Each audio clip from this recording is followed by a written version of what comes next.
vaccinated, and everybody gon' be safe. Everybody gon' be safe. One kind, yeah. One people.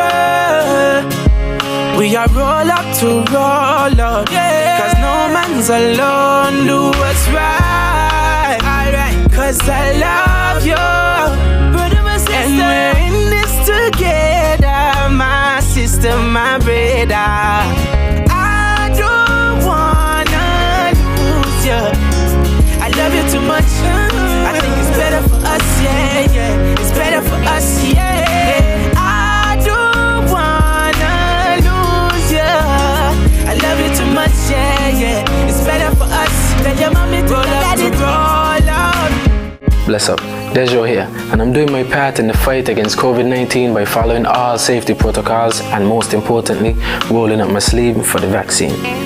So I'm encouraging you to do the same, because that's our best shot of protecting ourselves, our family, and our friends. So don't wait, vaccinate. Let's roll up to roll out.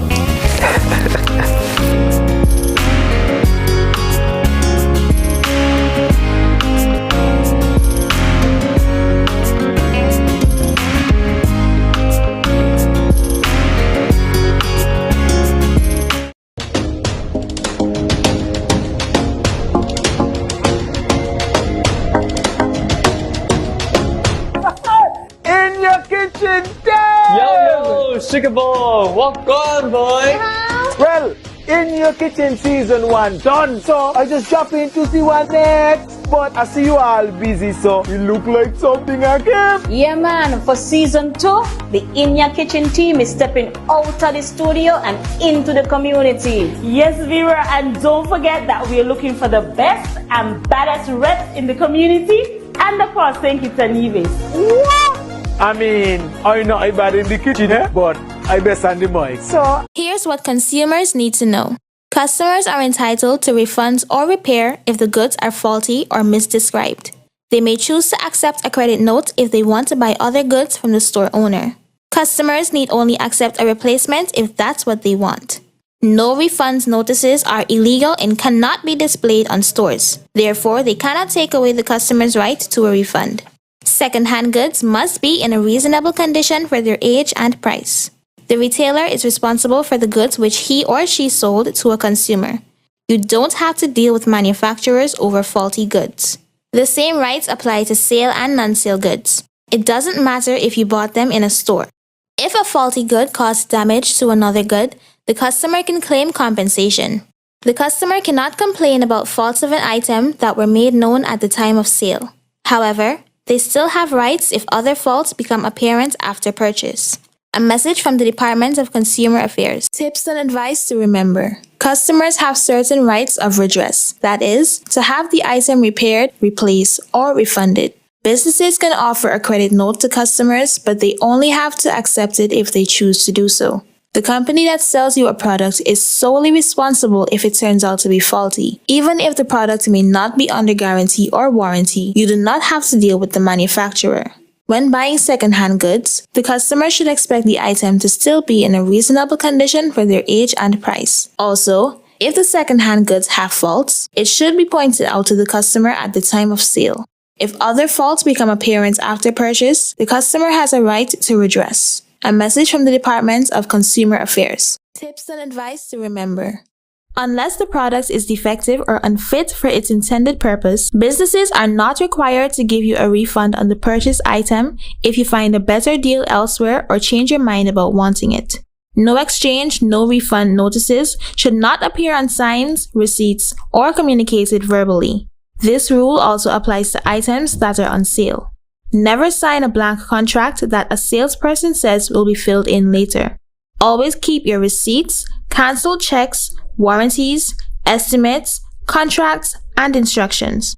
They can be useful in problem solving if you encounter any problems with goods or services. A message from the Department of Consumer Affairs. Use this checklist to plan your purchase. Decide in advance exactly what you want and what you can afford. Ask family and friends for advice based on their experience. Gather information about the seller and the item or service you are purchasing. Review product test results and other information from consumer experts. Get advice and price quotes from several sellers.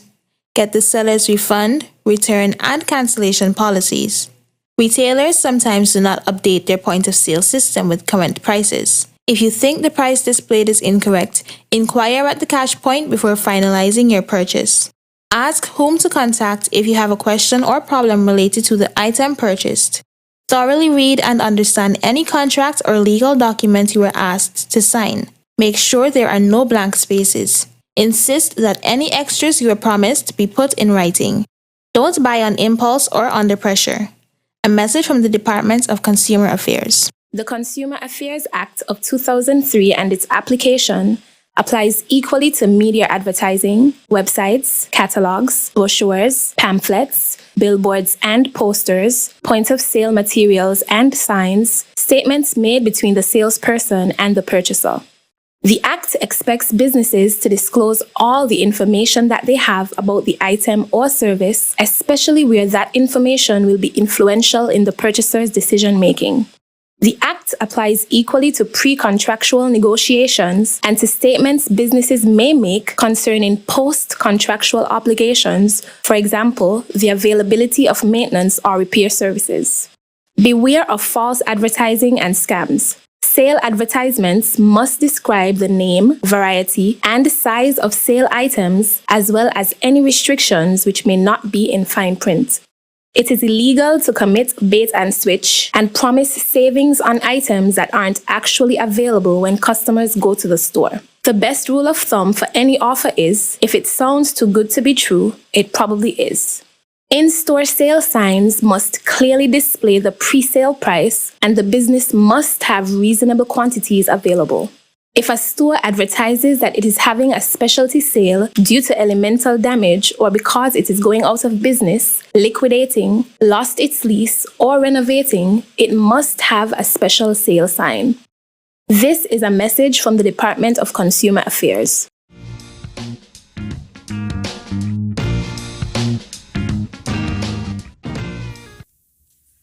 Welcome to Leadership Matters. A pleasant good evening to all of you who are joining us this evening. It's always a pleasure to have you in our company, and we're happy to have you. This program is hosted by the Prime Minister of St. Kitts and Nevis, Dr. the Honorable Timothy Harris, and he uses the platform to keep you updated on things that are going on in the country, as well as to address any concerns you might have and to hear your recommendations and suggestions. March 8th annually is observed as International Women's Day. And as a part of the observance of that day, he has special guests who are joining him this evening, So the panel pretty much reflects that we are celebrating the contribution of women. His special guests this evening are Minister of Gender Affairs, the Honorable Eugene Hamilton, the Honorable Akila Byron Nisbet, as well as the Chief Executive Officer of the Dreamy Decor Group of Companies, Natalie John, and the first Vice President of the Business and Professional Women Group, also known as BPW, Lynn Bass. We are quite happy to have them here with us this evening, and I know that they will bring tremendous contributions to the program. I can't wait to hear what they each have to say, and I can't wait to hear what you have to say when we get to that stage as well. So as is usually the norm, we're going to begin our program with remarks from the Prime Minister, Dr. the Honorable Timothy Harris. Mr. Prime Minister. Thank you very much, Jackie. My fellow citizens and residents of our beloved St. Kitts and Nevis, a pleasant evening to you. Let me thank all of you for joining us again tonight for another edition of Leadership Matters. Leadership Matters continues to be the most comprehensive, interactive discussion, not only on the performance of your government, but also on the results and impact of policies and programs. Your feedback is invaluable to the development of policies with efficacious outcomes. This is why I endeavor to make myself available for each episode. Over the last week, you may have noticed there has been an increased focus on the role and status of women as the world commemorated International Women's Day. From recognition and awards in agriculture, to communications, to business, to public service. This, of course, is not coincidental. Indeed, as you have heard from our moderator, every year on March 8th, the world celebrates International Women's Day. For more than a century, this day has been set aside to recognize and celebrate individually and collectively achievements of women. It is also a call to action to close the gaps and imbalances that still persist in some areas. Gender equality means that regardless of gender, one is granted the same rights, privileges, and access to opportunities as everyone else. One may question, why is such a day necessary? And we would find the answer perhaps in history, which tells us that about 150 years ago, in most of the world, women could not vote, let alone stand for parliament. They could not own property, nor would they get the same pay for equal work. Women were denied a proper education and were even excluded from certain public areas. 150 years ago, our forebears lived in a very different world and a very different St. Kitts and Nevis to the one we now know and enjoy. Change, though it may seem sweeping today, was slow in coming. It was through the brave and tireless efforts of women, and indeed men, here in St. Kitts and Nevis and around the world, who chose to empower women, that gradual change came. Through advocacy, unionizations, petitions, marches, and demonstrations, steady progress was made over the years, from gaining rights as an individual, to gaining the right to vote, to accessing the political sphere and certain jobs and professions, to advancing closer to equal pay for equal work. International Women's Day is a global day of celebrating the social, economic, cultural, and political achievements of women and their contributions to the world and indeed to human development.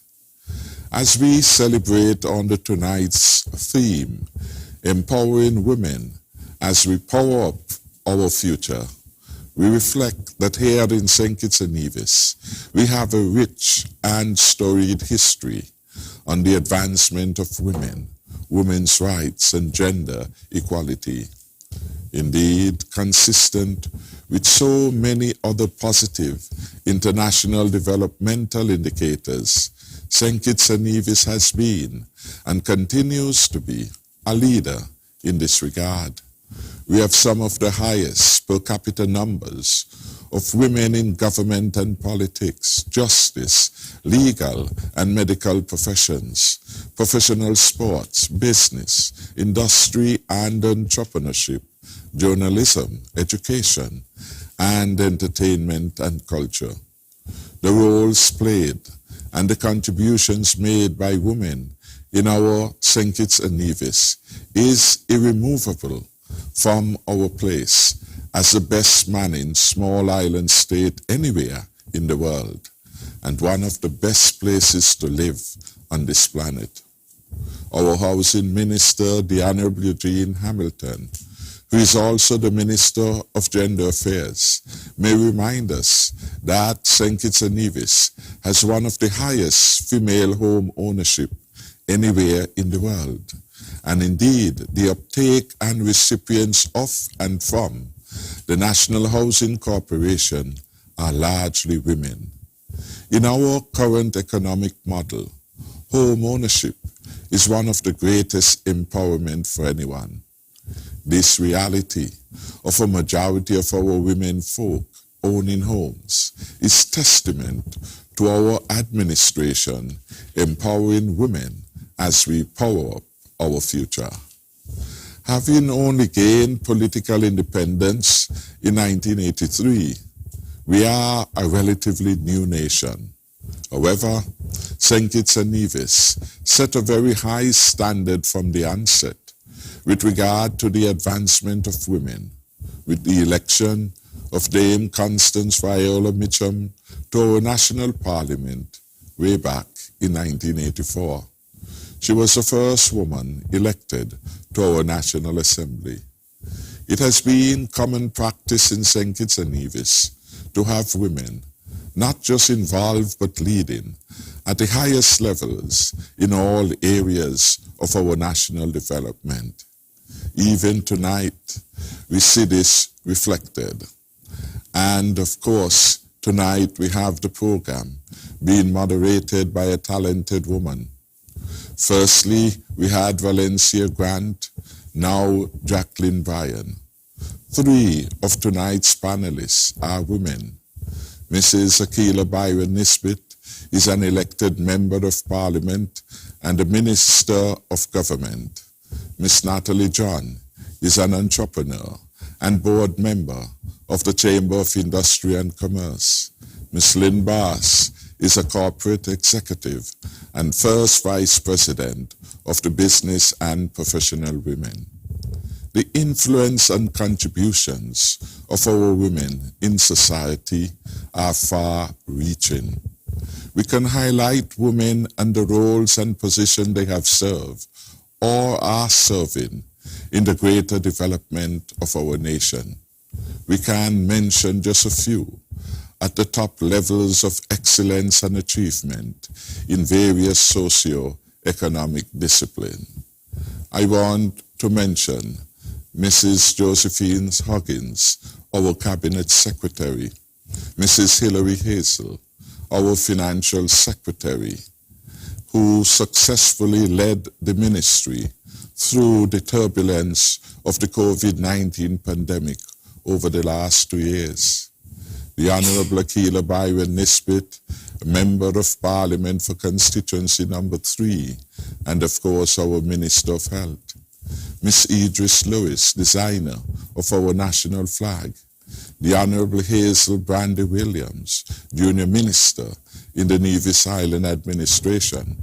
I must also mention the Honorable Wendy Phipps, our Senator and Minister of Labor, just to name a few.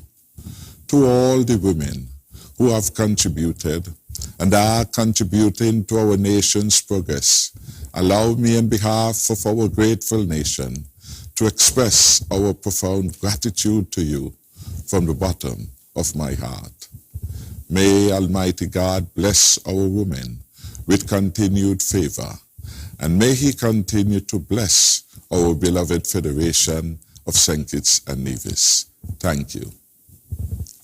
And thank you so much, Mr. Prime Minister, for getting the ball rolling and setting the scene for this evening's conversation, which I know will be inspiring to our viewers and the listeners. We're now going to hear from the Honorable Eugene Hamilton. Mr. Hamilton. Thank you, Jackie, and good evening to all viewers and listeners to the program for tonight. I trust that all that we say to you will be very informative and will be giving directions as we go through the month of March.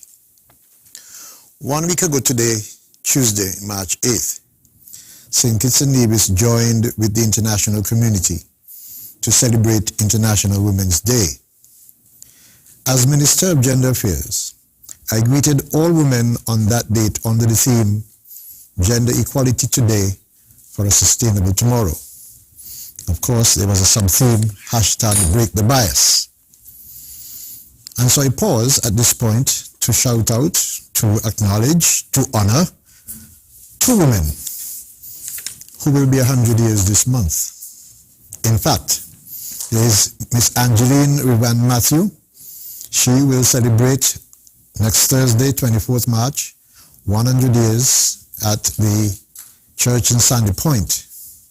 And then, of course, we have Miss Esther Harris of St. Peter's. She will celebrate 100 years on Friday, 25th March, which is next Friday.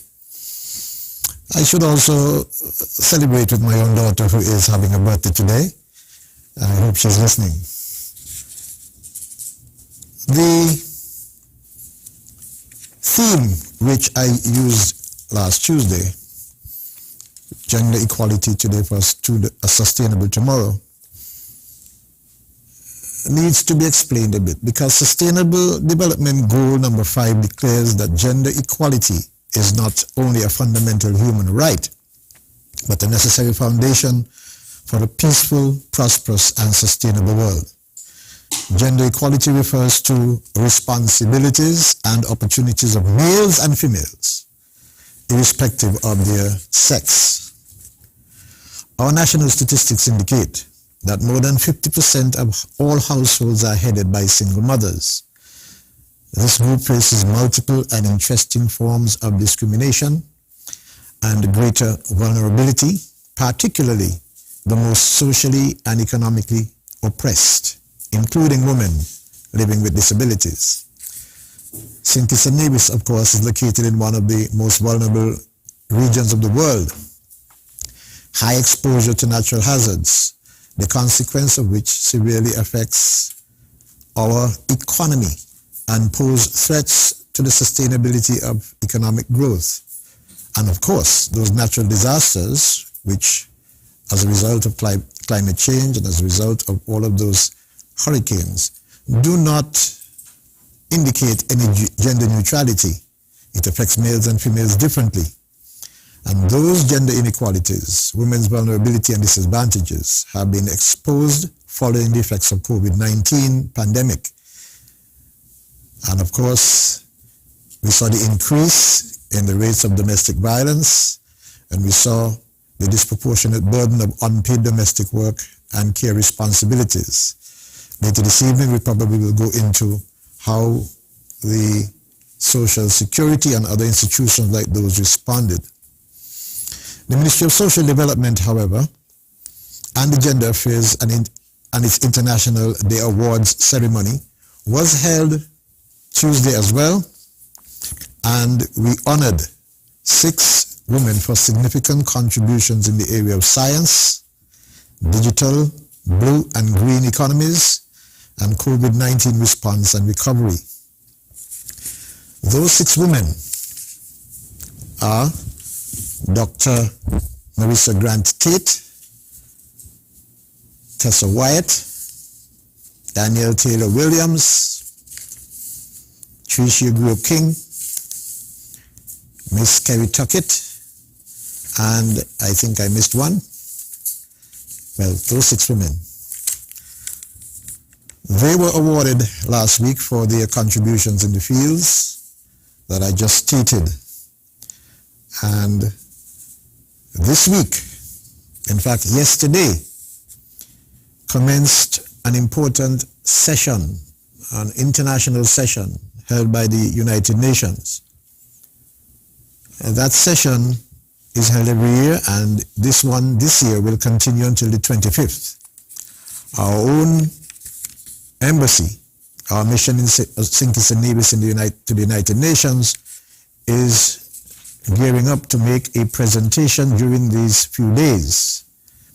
And it is expected that we will indicate to the session how, for example, the scaling up of the poverty alleviation program with $6.1 million spent assisted during the period of pandemic, of how 1,056 additional persons added to the program since the onset of the pandemic, of which 65% were women, how 3,050 new applicants were approved for the income support program, and approximately $8 million paid to beneficiaries. In addition, 157 families benefited from 390,500 distribution of disability support programs. A myriad of support programs were offered by our government, and it is expected that during the session, which ends on the 25th, that we will at least give to the world the program of our own government that assisted women during that period. Later this month, it will be on the 22nd, there will be an induction, if you will, into the St. Kitts International Women's Day induction of 8 women into the St. Kitts Pioneering Women's Exhibit.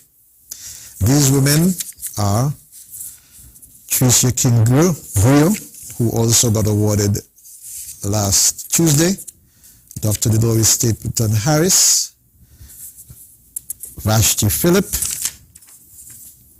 Diane Dunwood Francis, Patricia Walters, Louise Clark, Mrs. Giselle Matthews, and Cheryl Bass.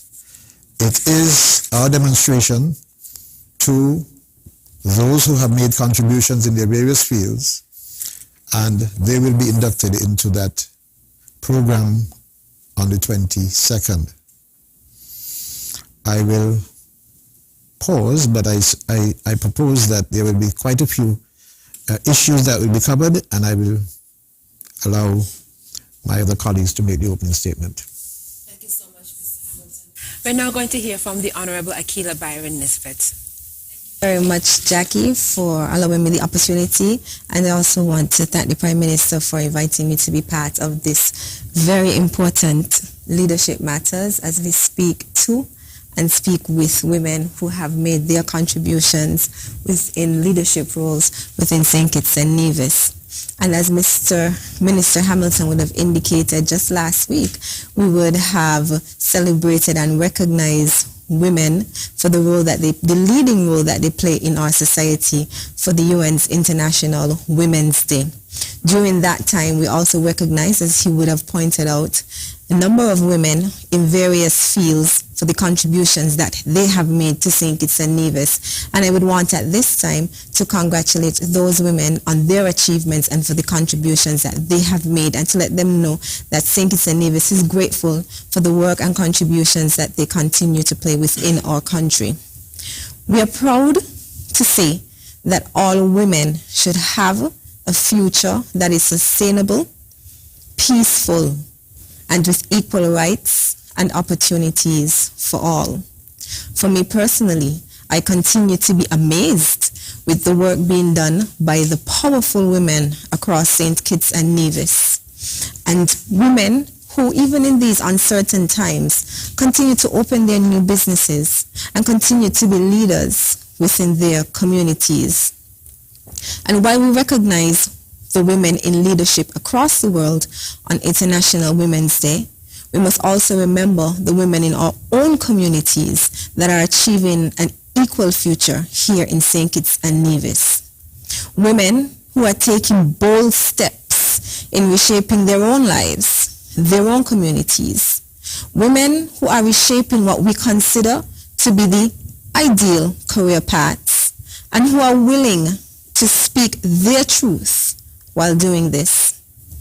I, for certain, am proud to be part of a government that is committed to true equality for women here in St. Kitts and Nevis. I would say that prior to the COVID pandemic, there were more jobs and more opportunities for women here in the Federation, particularly our young women. There were more women at work at a time than any other time in our recent history. Yes, COVID did set our economy back, but we are building, and we are rebuilding strongly. And I must add that women are in sharp focus as we rebuild. This is evident in the ongoing Taiwanese-funded project, Economic Empowerment of Women. And this particular project provides technical assistance for women's employment and entrepreneurship and financial inclusion in St. Kitts and Nevis. The idea is to be able to support boosting the economy after the pandemic and maintaining social stability through strengthening women's economic empowerment. And I see these women day in and day out doing their various training and courses at the National ICT Center. I see them involved and engaged and happy to be a part of this. And I am certain that coming out of this project, we're going to see even more women in leadership role, even more women starting their own business, and women, as I said, being in the focus as we rebuild a stronger St. Kitts and Nevis. This year, as the minister would have indicated previously, the theme for International Women's Day was Gender Equality Today for a Sustainable Tomorrow. And according to the UN Women, the year 2022 is considered to be pivotal for achieving gender equality in the context of climate change and environmental and disaster risk reduction, which are some of the greatest global challenges of the 21st century. And it is their thought that without gender equality today, a sustainable future and an equal future remains outside of our reach. This year in particular, I'm sure we can all remember that countries were encouraged to promote the campaign theme of breaking the bias. And we know that biases, whether deliberate or unconscious, makes it difficult for women to move ahead in their careers and even in their personal lives. And so this campaign pushed and focused and had us consider biases in three main areas.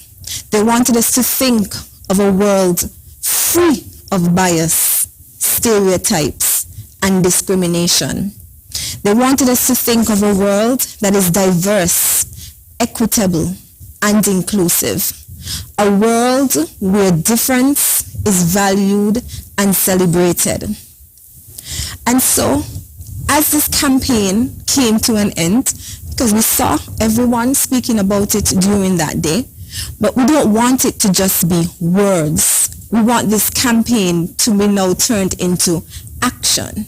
And so I'm calling on all of my women folk in St. Kitts and Nevis, so let us focus on what that theme really means, and let us be the ones to ensure that we do break the biases, that we do our part. Let us be the ones making sure that we do not continue the stereotypes. Let us be the ones to be pushing and agitating for diversity and inclusiveness. Let us be the ones celebrating women and celebrating difference and values that they bring. So my challenge for us as women is to, now that the day is over, let us put our words into action and ensure that we continue on that path to breaking the bias. Right here in St. Kitts and Nevis, we do have women who have been successful in many areas. And we can think about the COVID-19. Of course, as Minister of Health, I will speak about the women who have been on the front line for this entire time, making sure that we are safe. During that time, there was nothing that existed that was biases, discrimination, stereotypes. All we saw was individuals working hard to ensure the safety of our people of St. Kitts and Nevis. These women fought day and night. These women made sure that we continued to function, our economy continued moving and functioning. And the Prime Minister would have mentioned our Financial Secretary, who is a woman, who had to ensure, even within the past 2 years, that she kept our economy going, that she kept the finances of the country in order. And then I can talk about the Chief Medical Officer, who was the one who was challenged to make sure that we were kept safe and healthy. Women who continue to lead, women who continue to do their part. I can speak about our nurses, most of whom are women, and who continue to do their best as well to keep us all safe, healthy, and who have been working tirelessly. And again, no thought of biases, no thought of stereotype. All we saw were individuals who continue to work day in and day out to keep us healthy and safe. That is what we talk about when we talk about breaking the bias. Removing everything that makes us see women in one light and now seeing them as leaders, as the ones continuing to push us forward, as the ones continuing to keep us safe, as the ones continuing to keep our economy going and going strong. Well, we have made a start on creating a more equal society where everybody has the opportunities to succeed. There is still much more that needs to be done. As we look to build a stronger, safer future for St. Kitts and Nevis, we can only achieve this with the talent, the experience, and the ambition of our strong women here in our federation. And we are joined tonight by some very strong women who you will hear from shortly. And I'm looking forward to hear from them and their experiences as well. There's so much that we can learn from each other as women. And there's so much that we can do to continue to support each other as women. So I'm definitely looking forward to that. And as Minister of Health, ICT, Entertainment, Entrepreneurship, and Talent Development, I am committed to ensuring that our women have every opportunity to lead our nation to a brighter future. Thank you. I look forward to the questions and to continuing to engage with callers at that time. Thank you so much for that those opening remarks. Thank you. We're now going to hear from Mrs. Lynn Bass from the BPW. Mrs. Bass? Good night. Good night to fellow panelists and Vinodil. Prime Minister, it was a pleasure to be invited to be on your program. Thank you. I'll speak on Business and Professional Woman International. I'll give you a history first of how it came about, and then Business and Professional Woman International, also known as BPWI, is a worldwide organization of business and professional women with affiliates in over 100 countries. Its aim: to empower women to achieve their full potential and partner with employers to build successful workplaces. This is done through development sessions, mentoring women and girls, women advocacy, fellowship, fundraising assistance. In 1917, a young lawyer, Dr. Lena Madison Phillip, started her mission by unifying the women of America. In 1919, she founded the Business and Professional Women Organization. She traveled extensively, encouraging women to unite and work together. She echoed the sentence, "Each woman must dedicate herself to protect and promote the interests of all other women in business and the professions." Since then, the organization has grown to become one of the most influential international networks of business and professional women with affiliates on the 5 continents. Our mission: BPW develops the professional, business, and leadership potential of women on all levels through advocacy, mentoring, networking, skill building, and economic empowerment programs and projects. One may ask, what are the benefits for the members? Here are a few. Leadership development worldwide, friendship and networking, participation in the UN conferences. Right now, the Commission on the Status of Women is happening in New York, and worldwide connection. BPW is structured to have inclusiveness among all the clubs. The clubs are grouped into regions, and each region has a coordinator who is part of the international board. St. Kitts in the North America and the Caribbean region, and the coordinator for this region is our very own Dawn Williams. RC Dawn picks a team to work with her to manage the region. She reports to the international body. Dr. Christine Walwyn is part of that team. So from St. Kitts, we have 3 votes on the international decision-making table. The local club started in 1975, headed by Miss Pamela Wall. She's still part of the club. The club went dormant for some years, but was restarted in 2012 and inducted in 2013. Since then, The club is very active and currently has 42 members. It is governed by constitution and bylaws. The members of the club are from various professions and skill sets are utilized based on the needs. Our BPW club is one of the organizations that lobbied and supported the return of young girls who were unfortunately in becoming pregnant while in secondary school. In the 1983 Constitution, provision was made for them to return to school and continue their education. This was in a project known as Project Viola. Also allowing single mothers in the civil service to return to their jobs after a pregnancy period. We spearhead many programs. Some of them are wellness clinics. These wellness clinics were done at health centers around the island. We partnered with the Ministry of Health in testing for cervical cancer, diabetes, high blood pressure, and HIV.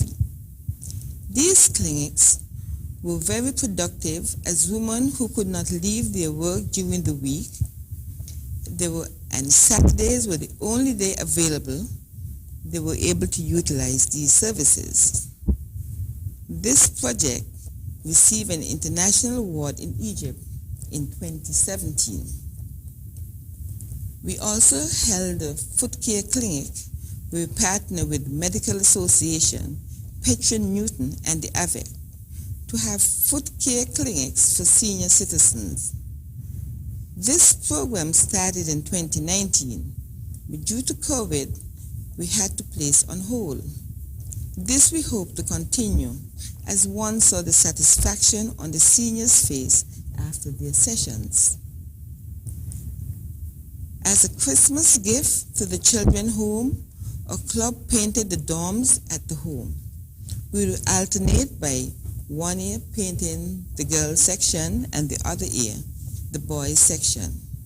Along with painting, we refurbished clothes closets and added shelving. We assisted families at home and in the region who suffer from disasters and destructions of fire and volcanic eruptions. We visit the female inmates at Her Majesty Prison to follow up, to fellowship and offer gifts. Since COVID and for security reasons, we gave gifts but we were unable to meet with them. On other occasions, we would visit the Grange, the homes of past members, to show appreciation for the work they have done before us. Mentoring. We mentor young girls and hold conferences and workshops for high school and CFP students. One such workshop was how to pin an interview. To execute these projects, our organization raise fund activities such as tea parties, moonlight soirees, breakfast, and many more. So I'm appealing to the general public to support these functions. The club realizes that some young ladies entering into the workplace were not properly attired. So we started a new-to-use sale, where we sold new or lightly used suits at affordable prices. This sale has since evolved to include clothing for the entire family. In BPW Club are known as affiliates and federations. Our St. Kitts Club is an affiliate because we have one club. A country that has 3 or more clubs is known as a federation. We are aiming to have 3 clubs by December of this year so that we can become a federation. In becoming a federation, we have access to more benefits from the international body. There's also a young BPW arm to the club. These are members under age 35. Each year, our young BPW is given the opportunity to attend a session at the UN. In 2019, Golda Franks was awarded a scholarship to attend Mission of Status on Women. Angelina Sukubob was Young BPW representative for North America and the Caribbean from 2017 to 2021. She also received Power to Make a Difference Excellent Young Leaders Award. She's also part of the International Legal Task Force and on the committee that reviewed the Constitution. Every 2 years, each region holds a conference, and in January 2023, North America and the Caribbean Conference will be held in St. Kitts. It is the first time that this conference will be held in the OECS. One may ask, why in January? It is a good time for members from North America and Europe to get away from the cold. Many persons have already shown interest. As BPW members, we are guided by this. If our motive is right and we have faith, vision, and courage, accomplishment will come. Thank you. Thank you so much, Mrs. Bass. I'm quite impressed with the BPW. Okay. And I will hope that based on what you've said, a lot of people are now interested in getting to become members of the organization. I think you're doing amazing work. Thank you so much for that. We're now going to hear from Ms. Natalie John, who is the Chief Executive Officer of the Dreamy Group of Companies. Ms. John? Good evening, Dr. the Honorable Timothy Harris, Honorable Eugene Hamilton, Honorable Akila Byron Nisbet, Mrs. Lynn Bass, and Madam Moderator Jacqueline Barrett. Good evening. Thank you for having me on this evening's program, Leadership Matters. Today, March 15th, is being marked as Equal Pay Day for women. It is not a day to celebrate, as we have far to go to close the gender gap. I sit here this evening in my capacity as board member of the St. Kitts Nevis Chamber of Industry and Commerce, an organization with a long history in our federation, which was established in June of 1949 to serve the needs of a post-war, growing local private sector in an economy that was dominated by sugar for over 200 years. The Chamber is a membership organization of businesses and professionals working together with a mission to improve the standard and quality of life of all people within our Federation of St. Kitts and Nevis. We have approximately 132 members spanning some 18 sectors, of which 46% are either women-owned or led businesses.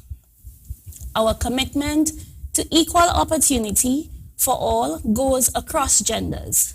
In this regard, we've been leading by example, where we have increased the number of directors' positions held by women.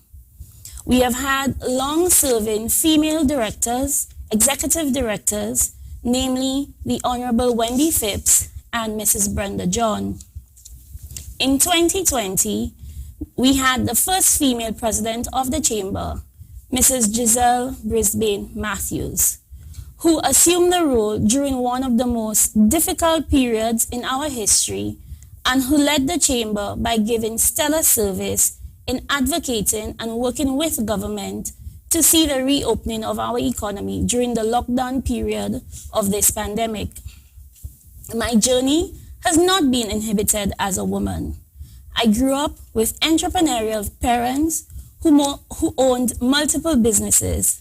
My mom with a boutique, restaurant, and a confectionery wholesale shop, and my dad, a hotel, a furniture manufacturing company, a furniture outlet store, and a real estate business making prefabricated houses.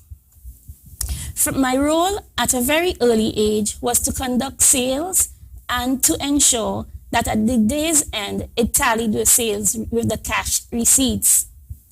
By age 11, my interest in business had peaked. I started my very first business where I would sell hot donuts outside my mom's boutique on a Saturday afternoon. And if I forgot my own money at home, I would wait until someone would loan me $1 to allow me to purchase a donut to eat. I knew then that to realize a profit, I could not eat from my sales. My summers meant not only spending time at my mom's boutique, but also spending time in the southern part of the island with my dad at the hotel. And there again, I would be responsible for end-of-day sales at the hotel's restaurant. I would eventually move away from the family business to attend university in Canada at St. Mary's University. By the time, I knew I wanted to follow in my parents' footsteps to become an entrepreneur. But I knew a formal education would further guide my journey. I earned extra income at university by selling dolls to Caribbean students and making the most of the school's free transportation to offer them delivery options. Returning from university and my first day at Nathan Associates would see my shortest tenure in the firm. My dad terminated my service on the first day because I took the liberty of arriving to work 2 hours late, since I thought it was the family business, and he felt he had no time for slackers. And no amount of crying could get me rehired. That was a wake-up call. With no job in sight, I started what I had learned from my mom. I began cooking for government offices, preparing sandwiches and cakes for morning break and lunch meals. By the time I entered the public service, my mom was able to continue the catering company I had started. Not all my startups were success stories. I had taken a loan to operate an ice cream vending machine, and since I was unable to be there full-time, my ice cream attendant outsmarted me by using her own cones from my stock of ice creams to make sure that she sold her cones first, and thereafter she would sell my cones. I noticed it too late, and so at the end, to balance cones from my stock used daily with revenue collection proved fruitless, and so I had to close this enterprise. This was a huge loss, and I was left with a $30,000 debt and no income being generated from that business. My dad, whom at the time could have easily paid off my debt, did no such thing. And this would become one of my greatest business lessons today. And so, as I moved into a new chapter, I used these experiences along with those from my positions held at the Development Bank and Ministry of Trade in St. Lucia, and in St. Kitts at the Eastern Caribbean Securities Exchange and the Eastern Caribbean Central Bank. These would assist me in developing my capabilities and managing my entrepreneurial journey. I started dreaming weddings with an idea and the opportunity to take that idea and grow it into multiple destinations, which I did with the grace of God. By then, I had learned to ensure that I conducted market research before I invested in another new idea. The internet at the time provided me with a level playing field as I was judged on my delivery of service, customer satisfaction, and not on the size of my office space or the number of employees. As a self-confident woman, the challenges I faced in growing a multi-destination business across 13 Caribbean countries have been more cultural, as society places roles on what women ought to be doing. While I am happy to be a woman, I found that once you start making inroads into a male-dominated business arena as a woman, you are deemed aggressive. At times, my posture may even make men uncomfortable. but I have learned to balance my style by not being too soft or too strident, but at the same time being true to my authentic self. I continue to keep abreast with other areas of interest, namely corporate governance, real estate, investments, and leadership. As a board member of the Chamber, I will continue to advocate for female empowerment in the workplace. I would like to challenge us all in St. Kitts and Nevis, as well as the wider Caribbean region, to adopt a similar approach as that of the UK government in the Hampton-Alexander Review by proposing standards whereby at least 1/3 of all board positions be designated for women, along with the same percentage, 1/3, for executive leadership positions within 5 years. And as I close, I want to implore all women, if you believe in yourself and are passionate about your craft, to give entrepreneurship a try, as this is a much quicker and more effective way in ensuring that we bridge the pay gap across genders. Break the bias. Thank you. And thank you so much, Natalie John. I remember when you first started Dreamy Weddings. We've known each other a long time, and it's been phenomenal seeing you grow. Look at where you are now. Amazing. Thank you. So I told you it was going to be an inspiring conversation here this evening. And once we open up the phone lines, I'm certain the conversation will get more interesting. We're going to do that after a short break, but allow me to share with you the numbers first. If you want to call in, there are several numbers that you can dial. They are 466-2666, 662-8674, 767-4765, and the international line is 1-239-645-4500. Those numbers are listed at the bottom of the screen for your convenience. If you want to send a WhatsApp message, you may do so by using one of two numbers. The first one is 661-5683. That's 661-5683, or 660-768. Sorry, that's 660-7168. And let me say it again just for good measure, 660-7168. So we're going to take a short break, and when we return, we're going to hear what you have to say. Stay tuned.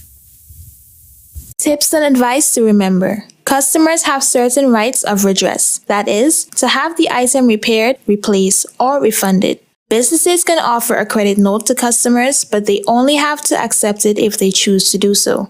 The company that sells you a product is solely responsible if it turns out to be faulty. Even if the product may not be under guarantee or warranty, you do not have to deal with the manufacturer. When buying second-hand goods, the customer should expect the item to still be in a reasonable condition for their age and price. Also, if the second-hand goods have faults, it should be pointed out to the customer at the time of sale. If other faults become apparent after purchase, the customer has a right to redress. A message from the Department of Consumer Affairs. Tips and advice to remember. Unless the product is defective or unfit for its intended purpose, businesses are not required to give you a refund on the purchased item if you find a better deal elsewhere or change your mind about wanting it. No exchange, no refund notices should not appear on signs, receipts, or communicated verbally. This rule also applies to items that are on sale. Never sign a blank contract that a salesperson says will be filled in later. Always keep your receipts, canceled checks, warranties, estimates, contracts, and instructions. They can be useful in problem solving if you encounter any problems with goods or services. A message from the Department of Consumer Affairs. The Consumer Affairs Act of 2003 and its application applies equally to media advertising, websites, catalogs, brochures, pamphlets, billboards and posters, point-of-sale materials and signs, statements made between the salesperson and the purchaser. The Act expects businesses to disclose all the information that they have about the item or service, especially where that information will be influential in the purchaser's decision-making. The Act applies equally to pre-contractual negotiations and to statements businesses may make concerning post-contractual obligations, for example, the availability of maintenance or repair services. Beware of false advertising and scams. Sale advertisements must describe the name, variety, and size of sale items, as well as any restrictions which may not be in fine print.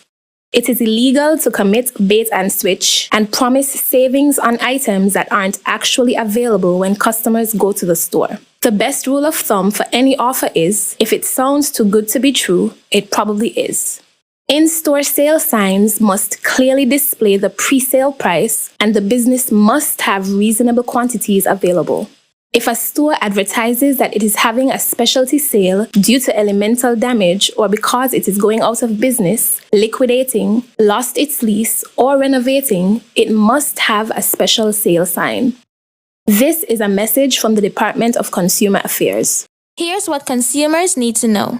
Customers are entitled to refunds or repair if the goods are faulty or misdescribed. They may choose to accept a credit note if they want to buy other goods from the store owner.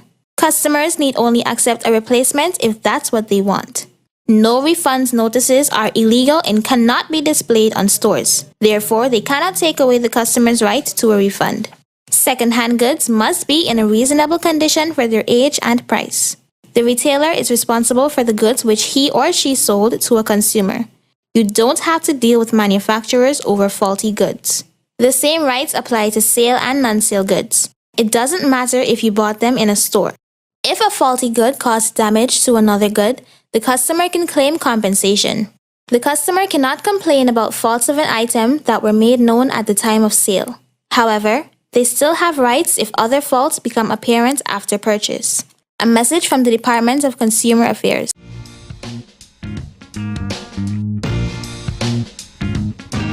The Consumer Affairs Act of 2003 and its application applies equally to media advertising, websites, catalogs, brochures, pamphlets, billboards and posters, point-of-sale materials and signs, statements made between the salesperson and the purchaser.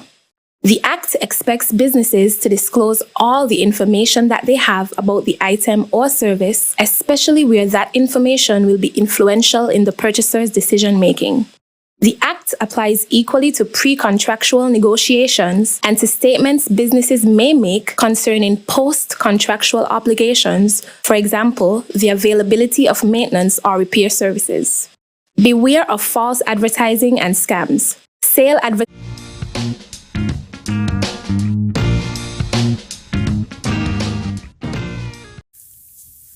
Welcome back to Leadership Matters, where the Prime Minister, Dr. the Honorable Timothy Harris, is hosting a special program in observance of International Women's Day. Though it was held on March 8th, he's using his very first show following that day to highlight the contribution of women by having some special, phenomenal women on his panel this evening.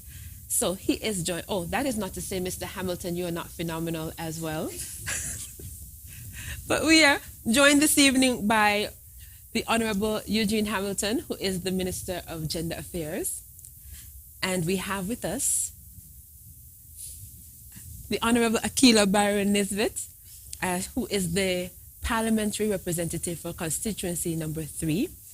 We have with us Lynn Bass, who is the first Vice President of the Business and Professional Women's Organization, okay, as well as board member of the Chamber of Industry and Commerce and the Chief Executive Officer of the Dreamy Group of Companies, Natalie John. This is the point in the program where we are going to hear from you, but first, we have some photos that we would like to share with you, and these photos are going to be showing the various activities and events that these women have been a part of. So we're going to show you, you're looking at now, photos of Girls in IT. That is the name of an event that was hosted at the Innovation Center, and that is with regards to some of the work being done by the Honorable Akila Byron Nisbet. So we have young women who were exposed to IT and encouraged, that's information technology, and encouraged to pursue careers in that area. And that is something that she is very passionate about. We also have photos of outreach projects undertaken by the Business and Professional Women's Organization, as well as photos, well, hopefully you get to see those photos, of events and florals created by Natalie John's company. So at this point, we're going to go straight to the, oh, here we go. I believe this is the BPW, correct, Mrs. Bass? All right. And at some point, I'm sure we'll get to see it. But let's not withhold the calls any further. We know how much you want to get into the program, so we'll go straight to the phone lines and take our first call for this evening. Welcome to Leadership Matters. You're live. Hello? Hello, good evening. You're live on Leadership Matters. Okay, we'll take another call, and I'm hoping that caller tries again. Welcome to Leadership Matters. Good evening. Hello? Hi, good evening. Can you hear me? Yes. Okay, great. Okay, good evening, Miss Brian. Hi, good evening. And good evening to the head table, Mr. Prime Minister and Honorable Mr. Eugene Hamilton and Honorable Minister Miss Akila Byron, Miss Bass, and all the other ladies there on the program. I can't remember all of your name. But Prime Minister, I want to thank you for another Leadership Matters. And before I come to you, Mr. Prime Minister, I want to acknowledge 4 ladies in the Federation. And the first one is the CMO, Dr. Hazel Laws. The second one, Nurse Vinetta Henry. And the third one, Mrs. Sylvian Henry. And the fourth one, Officer Police Rouse. Those ladies have been standing very tall, and they've been carrying out the mission that they've been charged with. So I, culture, am highly commending them for standing up to their duty and their responsibilities. Now, Mr. Prime Minister, to you now, I have to give you kudos, because what I've seen in you over the years, and even up to the latest set of activity, that was so disappointed to the whole world. You followed the footstep and the teaching of Jesus Christ. When he was on the cross, he said, Father, forgive them, for they know not what they do. And you see, you go to church on every Sunday for years, even before you become a minister. And you have learned from the pastors, and you read the Bible yourself. And thank God that God inspired you to acknowledge that there is a God and a Creator who make all man. And you did not go to church to clean up the chairs and the benches with your pants.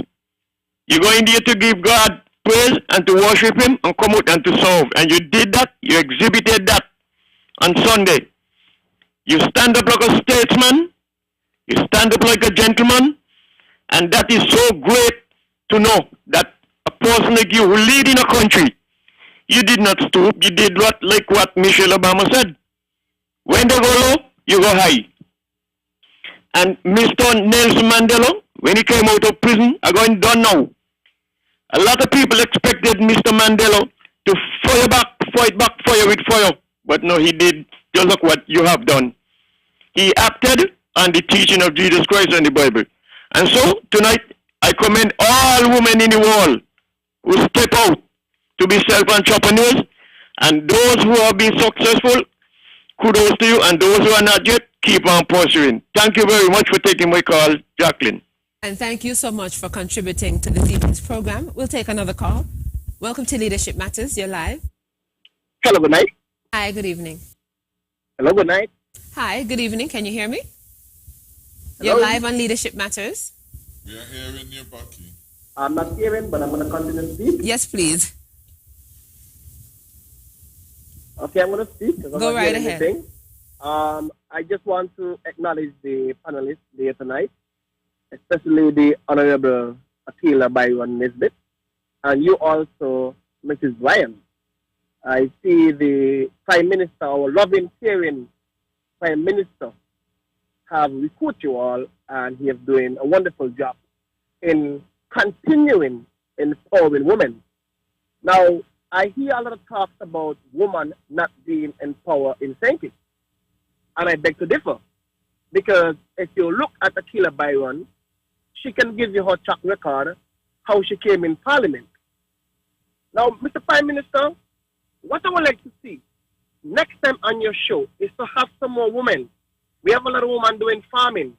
We have a lot of women doing fishing, shopkeeping. These are women I want to see on the panel who have great success and are giving back to the community. Now today is World Consumer Rights Day, and the Honorable Wendy Phipps have a destination. And with that, I also want to acknowledge my peers, Mrs. Jasmine Week, who is also female. And before I end, I have to acknowledge my mother, Stella Williams, we call her Mama Stella, who empowered me and her rest children to be what they are today. Prime Minister, continue to show the world that you are not biased, and you continue to get female into Parliament.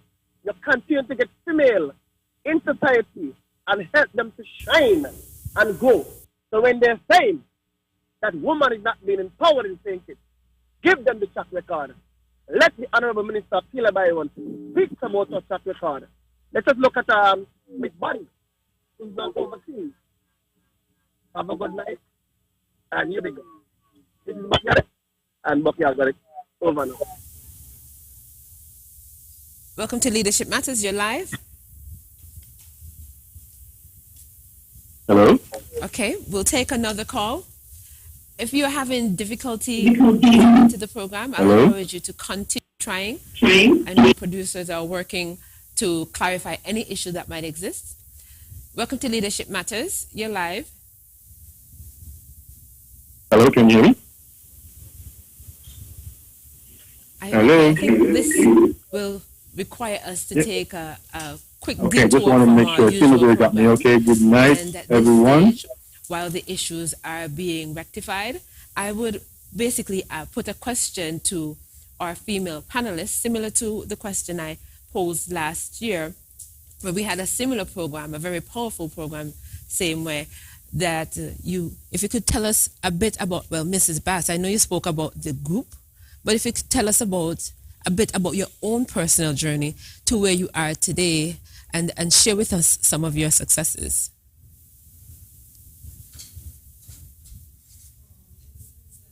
I always like banking. And in school, I focus on the financial subjects. Then after I left school, I did associate with the Institute of Canadian Bankers and got certified as a banker. My first job was at SSMC in the finance section, and then I went into National Bank. I worked in National Bank for almost 20 years, and then when FND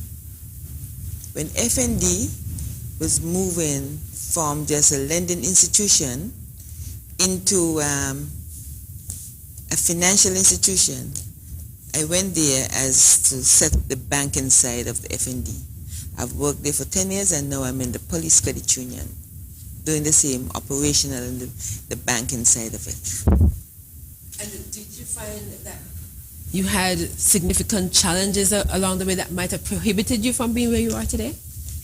Well, there were challenges, yes, but my focus is always every hurdle you can get over. I always try to think positive, and whatever, because in life you will face challenges, and you cannot back down. You just have to move on, and that's what I did. In a cool, calm, and collective way, I just find strategies in which I can move ahead. And that's what governed my life. But you know, sometimes these challenges could really break a person down. So can you share some of the ways you were able, you sound like you're really motivated. Can you share some of the, maybe you have strategies that you can share with some of our listeners, especially the women? You know, a lot of women have to push through a lot on a daily basis. I'm sure sometimes it can seem a bit overwhelming. So how do you stay so motivated? I always say, out of every situation, there's some positive thing that you can learn from it. And when negative things are happening to you, look beyond it. Look beyond and say, let me see what good can come out of this. There has to be something good behind this. I went to this challenge for a purpose. So let me see what positive I can take from it. I try to put the negative behind and don't dwell on it, and just strive for the positive and look further and beyond. Thank you so much for that. I have to use some of that in my own life. Mrs. John, and you went from having you left a job that was very secure. You went to starting your own company. You started out with Dreamy Weddings, and now you have several other companies. What has your journey been like? I think my journey has been a rather interesting one. As I said, with having entrepreneurial parents, taking that risk, because most times people are always not certain whether or not they want to leave a secure environment that's giving them a salary every month, and to become an entrepreneur, to start your own business, you don't have that security. You may have some good days and then you're not sure. And especially now in post-COVID, persons are probably really not even thinking of going that route because they're not guaranteed an income. But I think with the grace of God, you have to have faith. If you don't have faith, then you're not going to get through in anything in life. So that's the bottom line for me. And then once you have faith, I think you have to make sure that you invest your time in looking at what it is that you want to do. A lot of us sometimes are afraid of competition. But I love competition. I thrive on competition because I think competition makes you much better. It allows you to elevate your game. So if you are thinking of taking that step, like I did when I was at the stock exchange and going in to form my own business, I did my research. I started doing weddings beforehand. So I actually knew the market, kind of did a business plan, not as detailed, but enough to be able to give me some sort of income. And the other thing too is if you could at least save 3 to 6 months of your salary before you actually plunge in, that's also a good start. Because then what it would do, it would help you the days that you don't meet your target in terms of sales, then you have a cushion to go through. If you have a partner or you have maybe the backing of family, and to do it when you're young. So that's another thing I did. A lot of my risks that I take in starting small businesses, I did it when I was really young. So by the time I entered into my 30s, going into my 40s, I now had a solid foundation to know how to move to the next stage of business. Okay. Thank you so much for that. I'm taking notes, ladies. And so we definitely have learned from what you have shared, and hopefully that will bring or help to bring success to the lives of others. So I'm told that we are ready to go back to the phone lines. Let me share the numbers with you again. 466-2666, 662-8674, 767-4765, and the international line is 1-239-645-4500. Welcome to Leadership Matters. Caller, you are live. Good night, everyone. How are you? I'm fine, thank you.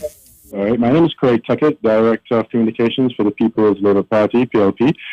First, let me thank our Honourable Prime Minister, leader of Team Unity and political leader of the People's Labour Party, for allowing us to celebrate with him and women of our Federation of St. Kitts and Nevis the great contributions of not only women in our Federation, but in the Caribbean and by extension the world. As we all know, this year the theme is gender equality today for a sustainable tomorrow. And this is something that we have seen done under the leadership of our Prime Minister in his Team Unity administration. He has always endeavored to empower women in positions of leadership, or to engage them, or even to have them lead the way in social issues, whether it be in the community or in various government sectors. And we see now where he's even engaged in the private sector. So I would just like to say that we see also, through his administration, the furtherance of scholarships and financial assistance for women to go and upgrade their academic pursuits and also their professional qualifications, increasing the safety of their lives, especially during this pandemic, with our policies that made sure that St. Kitts and Nevis came out of this pandemic in a very glowing light, to be even used as an example for other Caribbean countries. And we continue to see where home ownership and business ownership is something that is at the forefront for women. So again, it's just a matter of congratulating our Prime Minister, congratulating the people who are indeed working to ensure that women continue to have a prominence in our society. And I would just like to say, to congratulate you, Jackie, for doing a great work on this great program that we see weekly on Tuesdays. And of course, to congratulate all the women that are in our federation and by extension the world.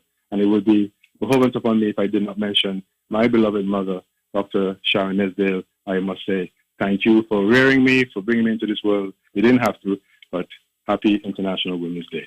God bless you all and have a good night. Thank you so much, caller, for your kind words. Thank you. I'm sure the women here and everywhere appreciate it. We'll take another call. Welcome to Leadership Matters. You're live. Good evening, Miss Brian. I just want to congratulate the Prime Minister for bringing these shows to let the people of St. Kitts and Nevis and the world know what he intends and what he will do. Now, I have to congratulate the Prime Minister to went in the lion den and stand there firm and strong. And I have to congratulate Mr. Hamilton for never throwing a cheap shot at the Prime Minister. And if Mr. Hamilton, and if they don't want you, you are welcome. They don't say you're the PLP, so you're welcome to come over anytime. Okay? Who God bless, no man curse. And you're in good hands with the Prime Minister. And Mr. Prime Minister, the First Lady who talked there, she's in a backpedaling. Keep going forward and show them how strong and beautiful you are. You understand me? The world love you, God love you, the people in St. Kitts love you, so you have no fear. You understand me? The next election you will be right there. Okay, God bless you, sir. And God bless you and your panel and those beautiful ladies you have around you. What's her name? Akita Brian. She just be strong. Miss Milbit, I think. I'm sorry. Right. She just be strong. Okay? So, the Prime Minister there in your corner, and I know you're there in his corner. So just be strong. Don't let nobody upset you over nothing. I don't tell her you leave the abusing to 3 people. Right? Me, culture, Mr. Politics, and leave it there until election starts and show them the sheep from the goat. Okay. Ain't every dog that bark could bite. Okay. God bless you all. Have a nice night. And you have a nice night as well. Thank you for your contribution to the program. We'll take another call. Welcome to Leadership Matters. You're live. Hi, good evening. Hi. Can you hear me well? Yes, we can hear you. Okay, good. Special good evening to the Prime Minister, the Honorable Eugene Hamilton, and the Honorable Keela Byron, and to the special beautiful lady, all of you. This is Dr. Elvis having a very joyful time looking and listening to all of you. I think it's a great program. I think the ladies are doing very well. I think that they know that I specialize in them, so they don't have that to worry about. But my special friend there that I work for many years, Miss Jan, Natalie Jan, I do a lot of weddings and work around her. I regret I didn't offer her married though. That's a mistake I make. But she's a special lover. Well, she'll wake me up more tonight, this evening. when she speak about your father's fire, I think this program need to broadcast every morning and every afternoon. Let the young people understand how people got to creep before they walk. We got too many people leaving school now and want new brand Jeep and car.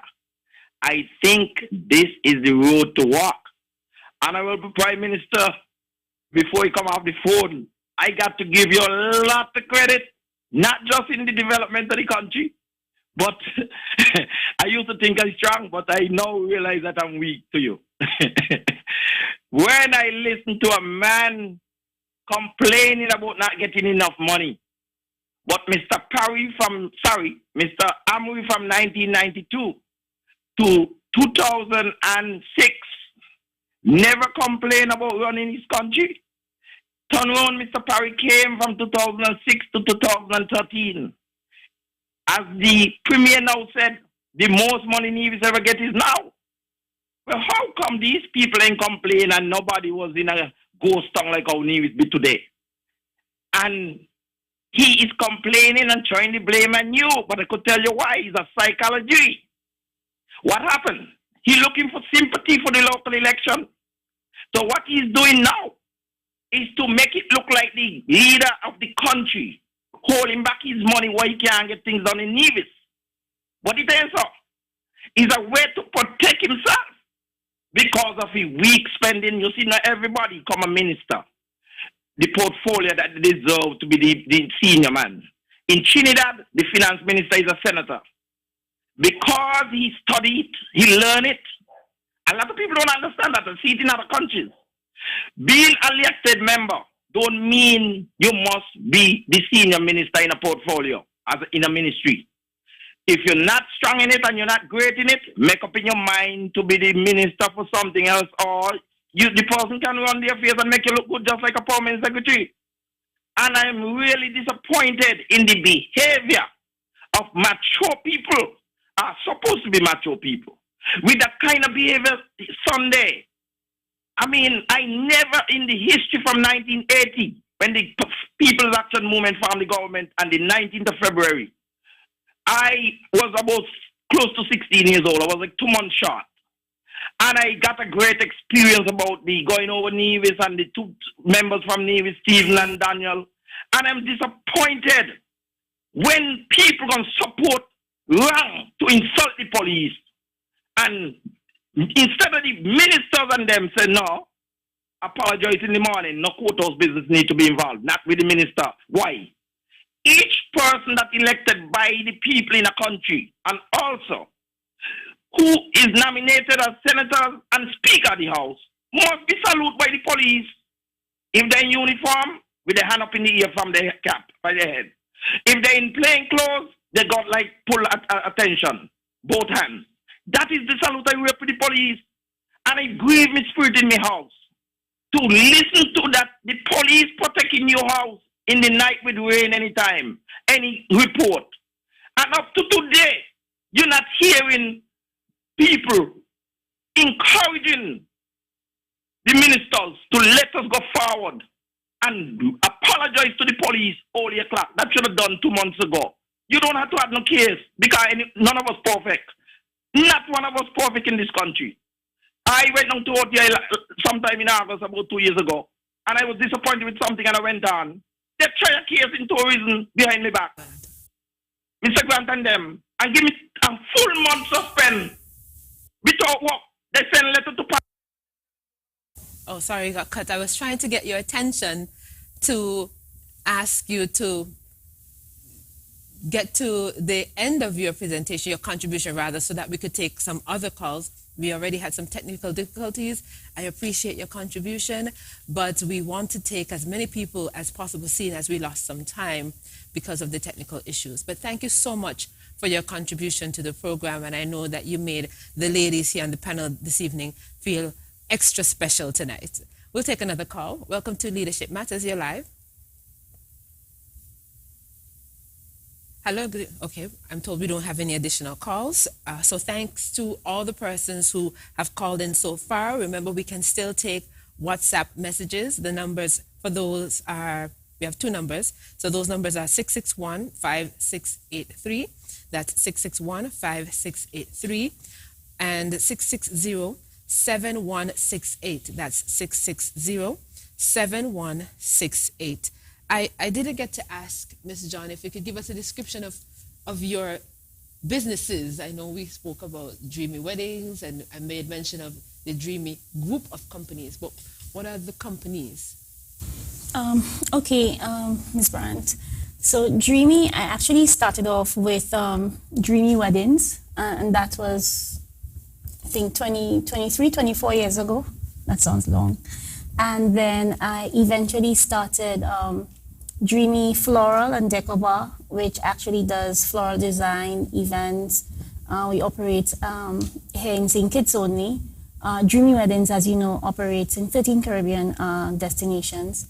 Then we started with Dreamy Rentals, seeing that we had a lot of stock out of our weddings.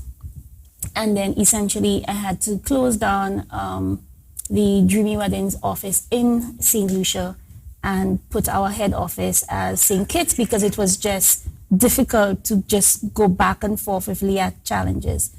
And then we also have a concierge arm where we offer concierge services and a little bit of real estate. So that's us in a nutshell. How do you manage to stay on top of it all? Juggle, being a woman. Women can multitask quite a bit. I think that's something, a power we have, and more women need to utilize that power that they have within themselves. And Mrs. Byron Nisbet, the Honorable Akila Byron Nisbet, can you tell us a bit more about the Girls in IT event? Yes, I can. So each year, the Ministry of ICT tries to use a time period to be able to encourage young women to think about careers in STEM, science, technology, engineering, and math, and more specifically in information and communications technology. And so what we've done is for the last event, we would have had a round table discussion with women in IT. Miss Gina Lake would have been one of those individuals that I can remember offhand, as well as other women who are trained in information and communications technology, sharing with the young girls from across the various high schools in St. Kitts and Nevis about their career path, about why they chose IT as a career path and what it is that IT have done for them and how they have been succeeding within that area, that chosen career path. We also do presentations at the various schools encouraging young girls to be a part of IT and to think of it as something that is open to all genders. Because, mostly we hear about IT, or we think about IT, and most persons will think about a field for men. And so it's just about encouraging them. What we also do is we do a training course in introducing them to coding and robotics as well, so that they can get a touch and feel of what it means to code. And what they do is they actually do different codes that would allow the robots to move and do different things, just to give them an introduction and a taste of it firsthand. And I would say that from that course, I think we had one of those pictures with the students from Keon High School in particular. The students are encouraged and they want to know more and they want to be a part of technology, and they go back to their schools and they want to know how can we enroll into the IT classes. And then they even go on further and try to find out how can I enroll into the Robotic Association. And so it's just a way of exposing our young girls to a career path that would normally be seen as a male-dominated career path, and having them understand that it is possible for young women as well to excel in and to be a part of that career as well. Oh, thank you so much for that. That sounds amazing, actually.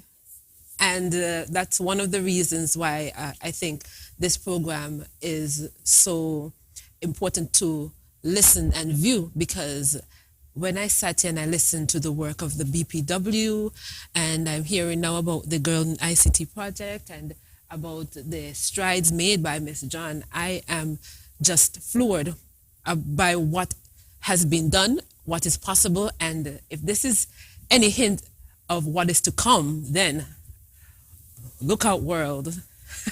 So at this stage, we're going to take a short break. And when we come back, we'll go to the WhatsApp messages and we'll have the closing remarks by our guests. And we definitely are going to hear from the Minister of Gender Affairs to get some idea of how that ministry provides support and what they're doing to help women and young girls strive. So stay tuned. The Consumer Affairs Act of 2003 and its application applies equally to media advertising, websites, catalogs, brochures, pamphlets, billboards and posters, point-of-sale materials and signs, statements made between the salesperson and the purchaser. The Act expects businesses to disclose all the information that they have about the item or service, especially where that information will be influential in the purchaser's decision-making. The Act applies equally to pre-contractual negotiations and to statements businesses may make concerning post-contractual obligations, for example, the availability of maintenance or repair services.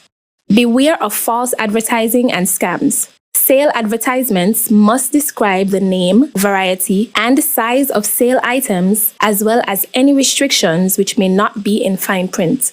It is illegal to commit bait and switch and promise savings on items that aren't actually available when customers go to the store. The best rule of thumb for any offer is, if it sounds too good to be true, it probably is.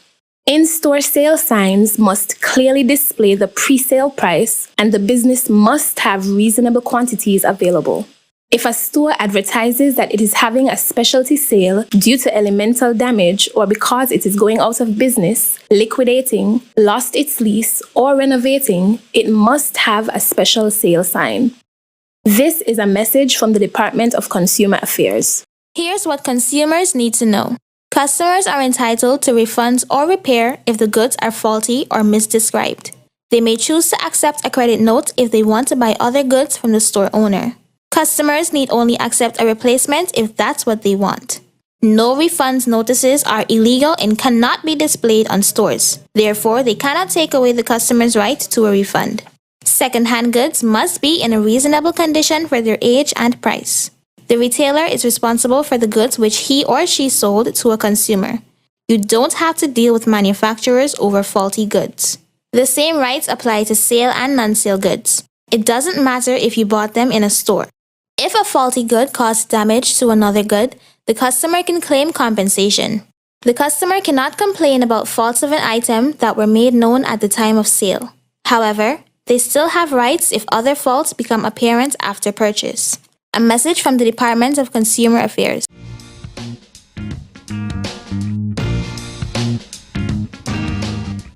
Tips and advice to remember.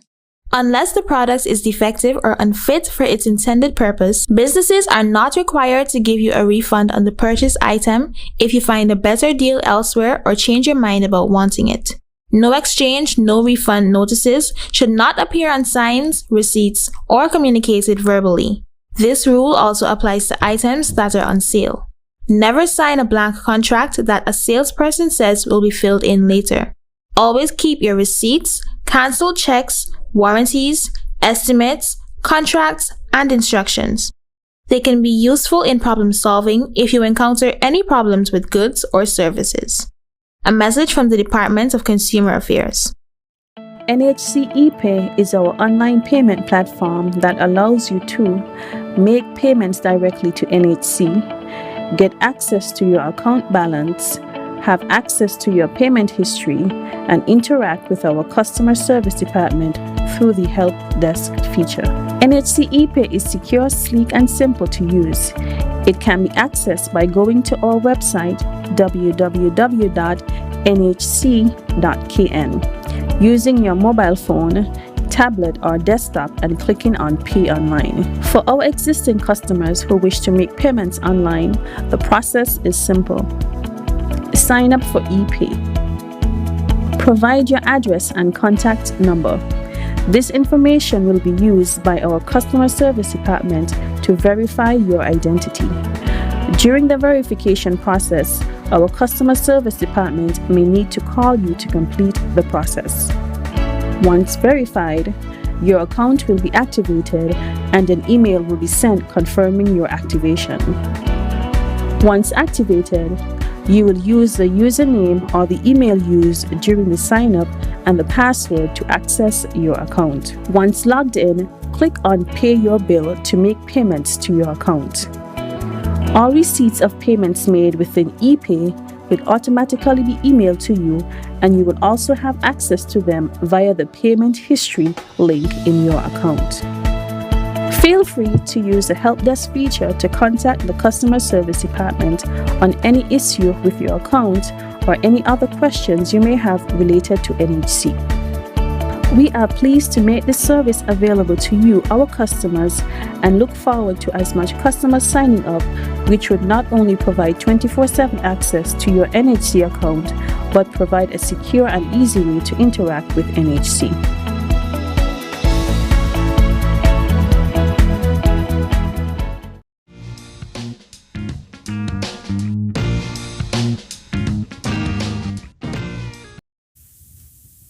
Welcome back to Leadership Matters, which is hosted by the Prime Minister of St. Kitts and Nevis, Dr. the Honorable Timothy Harris. And this evening, his special guests are Minister of Gender Affairs, the Honorable Eugene Hamilton, the Honorable Akila Byron Nisbet, First Vice President of the Business and Professional Women's Organization, Lynn Bass, as well as Board Member of the Chamber of Industry and Commerce and Chief Executive Officer of the Dreamy Group of Companies, Natalie John. And this program is a part of the celebration of International Women's Day, which is observed annually on March 8th. The program this evening is being held under the theme Empowering Women as We Power Up Our Future. And from what has been said here tonight, I think, the power is going to be way up when we get into the future, because we're doing such amazing things right now. And Minister Hamilton, at this stage, if you could just share with us some of the support services offered by the Ministry of Gender Affairs and what's being done in that area for women and girls. Thank you, Jackie. And I suppose I can also reference the question as well that was sent by WhatsApp as well. Or you leave that for later? I'll do that later. Okay. I haven't said what the question is as yet. Okay, thank you. Jackie, the ministry has been engaged for many years before my becoming a minister, for example, in projects that support women, especially women who, at their youth, may err in having children too early. There's a project called Project Viola that the ministry operates, supporting young ladies who have had early teenage pregnancy. And at that point, some of them are not even capable of looking after themselves properly, never mind looking after children. The ministry works to help those young ladies and the children. And I can tell you, it has been a tremendous success over many years. As I said earlier, there was one person that was awarded last Tuesday, Dr. Marisa Tate, who is a product of the same Teen Viola project. She had early pregnancy, and for that was one of the things that was noted. And she has gone on to become a doctor. She has gone on to become the major oncologist in our country. She has gone on to start oncology organizations, and I'm looking at some of her things here. She's founded and is the current president of the St. Kitts and Nevis Cancer Society, which was established in 2019. She, in 2020, co-authored a book, co-authored a practical approach to the management of cancer patients. When you look at where this young lady has reached from that period where she had an early pregnancy, I have to give credit to her, of course, but certainly to the Teen Viola Project. She has been recognized by PAHO and offered, positions that are supportive of what the work of WHO and PAHO here in St. Kitts. So I mentioned that as one. There's several of them, the Teen Viola Project, and the ministry continues to cushion the blows that those young mothers are going through so early in their life, and it works. Of course, they continue to work with young people, especially those at risk, to ensure that, especially while they're at school, they give them the support. And while I'm speaking about young people, while this has been heavily skewed towards women, we're finding that boys are now in that same category. And so we have a boys mentorship program that does similar work for the men. And remember, I said boys because gender is not all about women, it's men and women as well. So I make that distinction. They work with persons in prisons, especially women in prison, who may have children, and, help to get them things to go back to school, these children to go to school, help them to meet their children once or twice a year and share at least a lunch, a meal, and celebrate, their family. And these, of course, are sometimes sponsored by places like KFC and Cajola Cristada, one of the chief sponsors, and the Time for Us Foundation, Scott and James, and of course his wife, and others. But they do work with the women who may be in prison so that they can help them and their children through the trauma that is going on in life. Some of them who really cannot cope with being in prison and not even being able to come out. Like men sometimes are able to come out and maybe do work around the place and get some other fresh air. Women don't normally get out of prison, and that's one of the beauties of this program. And of course, we have said, and I said it earlier, about gender-based violence. And the ministry works with Marisa Hobson, for example, and Taliba Byron to provide pro bono services to women who are in that position and need services to take their matters before tribunal or court, if that matters. We've signed an MOU recently with the Garden of Rebirth, which is on Market Street. Garden of Rebirth is an organization set up to house battered, if you will, women under that kind of stress. I know that the ministry has been able to provide at least one person so far for a period. It is encouraged that when you're having any challenges in your home environment, don't stay there and take it, because it could end up in tragic events, tragic circumstances. So you're encouraged, you can move to some place, some shelter, protection. The ministry participates in that and get people housed in that in better conditions.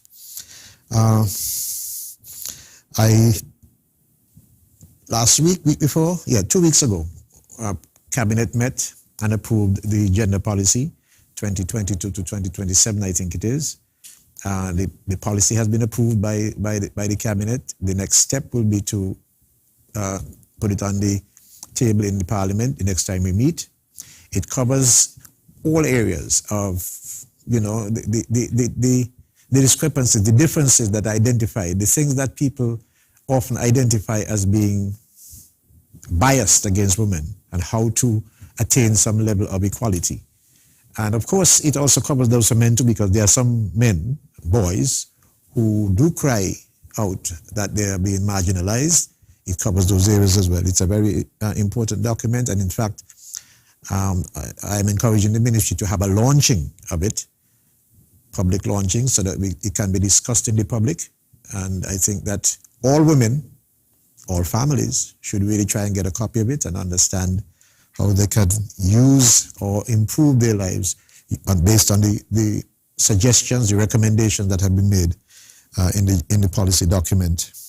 I would say also we are currently engaged in an entrepreneurial development environment, work and experience, a training session funded by the Taiwanese, where women are, given what has happened in COVID has really exposed what I will say is the underbelly of these economies that are so dependent on imported things to be imported.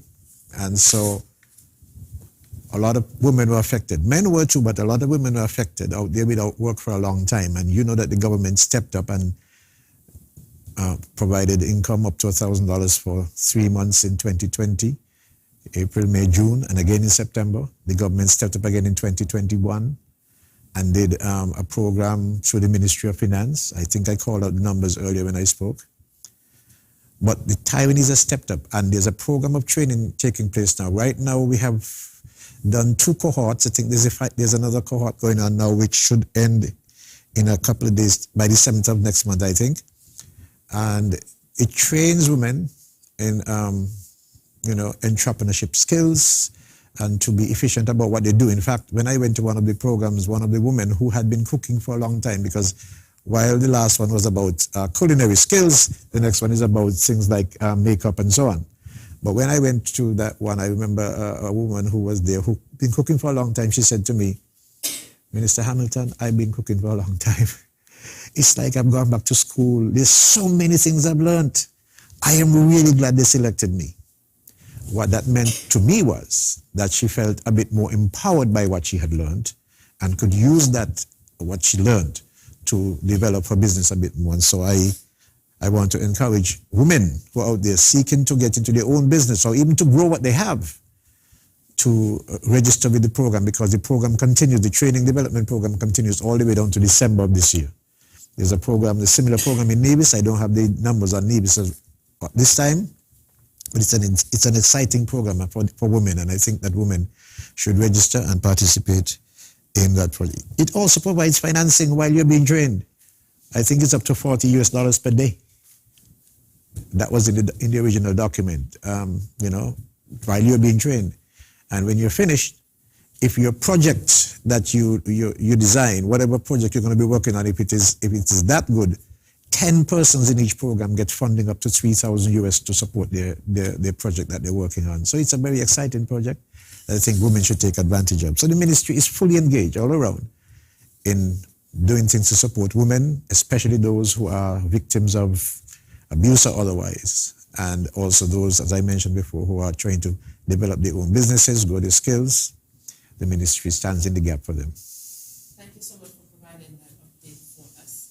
And we appreciate it. Mr. Prime Minister, we had a caller who suggested that you have women from other areas on another program, farming, maybe fishing and shopkeeping. I don't know if you wanted to say anything regarding that. Well, I want to thank Bucky for putting forward that good idea. And in fact, we have women involved in all areas of socioeconomic life, and we need to bring more of them to the fore so that they can encourage and help others to find their place as a contributing citizen and resident of our beloved country. Agriculture, fishery, farming, the retail businesses are all important, and certainly I'm minded at an appropriate time to have some of those successful entrepreneurs come forward and share and give advice to others so that they too can take that leap into self-employment. Particularly in agriculture, we have some outstanding women who are doing well. I could recall Debbie Gilbert of Phillips, who has been in this area of socioeconomic activity, and it really has been a champion for women folks. She loves agriculture, and she has made a living out of it. In retail at home, we will say in Tabernacle, we are going to the shops, and we have successful persons like Baby Dre, Lucretia Sargent, who for all of my life has been a retail operator and has done successfully well. And so I want to commend them all, and for the country at large to know that there are extraordinary efforts being done by women of all walks of life. And clearly, we will move to showcase more of them. Okay, thank you so much for that. And we have some messages that came in via WhatsApp. And the first question is for Mr. Hamilton. This person asks, why does the government still have workers paying housing levy, and some people are struggling to make ends meet? and they themselves do not have a house of their own. Please explain that. The question to the author of that question. The pooling concept has always been a unique concept in countries, especially small and developing states. Pooling helps to provide resources that can provide services to those persons who are less fortunate than others. It's a concept used in insurance. It's a concept we use when we put universal health insurance in place. The pooling of resources provides for all of the resources to be able to provide the services. None of us know when we might need those services. And so this housing levy, to which I think the caller or the author is referring, was back in the 1990s when the social services levy was amended to be called, I think it's Housing and Social Services Levy. And what happened was that the contributions of individuals went to 3%, and so too did the employer. So there's a 6% which comes in as revenue from Housing and Social Services Levy, which has been there since the 1990s. The question the caller is saying, why do we continue to collect that social services levy? And as you put it, people are hurting. And the truth is that the government has responded to people who are hurting in so many different ways. I mean, introduction of PAP is unprecedented. I don't know any other country in the region, maybe in the world, that has, stood up for its citizens so and decided, look, if your household income is $3,000 or less, we will provide you $500 a month so that it can cushion some of that financial strain that you might be under. And there are thousands of persons who are benefiting from it. I hope that the person who wrote this may be one who might be benefiting from it as well. That is one of the ways that we provide for persons who find themselves under stress. The scholars seem to be saying they're under some kind of financial stress. And if you are, that is one way to get some relief. But the concept, again, if we go back to that concept, for pooling to build houses for persons is something which has helped thousands of persons. While I didn't work with the figure, not anticipating that particular question, I know it is well over 3,000 persons who have got homes built since this program has been in place, since social services levy, is, you call it not social service, social housing and social services levy is in place. And we continue to build. The government has stepped up this year to provide another $10 million for housing, which means that some 100 or more persons will benefit from housing because the government provided $10 million. Now, this $10 million did not just jump out of the air. Housing and Social Services Levy is someplace you could at least say, well, we can take $10 million and provide housing. Next year it might be more. I mean, one does not know. So I don't think that we should look at the payment of the levy as a negative. We have to look at it as the positive, the good that it has done and will continue to do. And I am confident that maybe the person, if they have not yet benefited from it, some member of their family, somebody they know, if not their family, has benefited from it. I can tell you that there are persons in this country for whom the government has built homes who are indigent. They really just can't afford it. I have a guy right now sleeping under a breadfruit tree. I have to find something to put him in. After all, I can't ask him to give me the money. He doesn't have it. And the pooling concept is one of the things that helps us to provide such services. And I would trust that the caller will feel that he has contributed or she has contributed to the well-being of somebody who is less fortunate than he or she is. After all, Matthew 25 calls upon us to do things for those persons who are less fortunate than us. That particular chapter which I described is the chapter of the parables. Speak to it. When people are hungry, you feed them. When they're naked, you clothe them. When they are homeless, you house them. You know, that's what we are called upon by Christ to do. And I hope that the author of this will go and read at least Matthew and see whether he or she has some role to contribute to persons who are less fortunate than themselves. In addition to that, I should add, before I closing, when we build houses, we have reduced the interest rate on houses all the way down to 2%, unprecedented. So that while you are making a small contribution, the government itself is doing its best to make sure that, you know, the housing stock of the country is sufficient to satisfy the demands. And really and truly, there's great demand, I know that, but I would prefer to have people housed than have them sleeping on the street. Thank you so much for addressing that question. Mr. Prime Minister, we have these two questions. I'll ask them together. The first one, the person wants to know if step workers are getting regularized this month. And the second is asking, when are you going to announce that non-established workers are permanent workers? Thank you very much.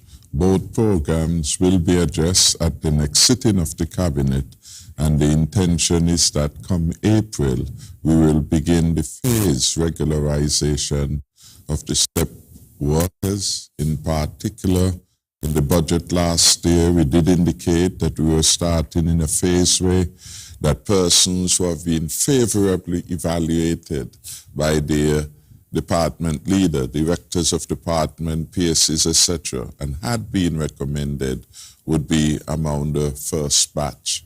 And then there will be subsequent evaluations. We want to encourage everyone who is on the program to continue to improve their behavior, their conduct, and their performance on the job, so that their rating could be satisfactory. So we will move ahead with that one. And similarly, with respect to the regularization of the UAE government auxiliary employees, that too will be addressed imminently. In our budget, we did indicate by the end of the first quarter. So we're about there.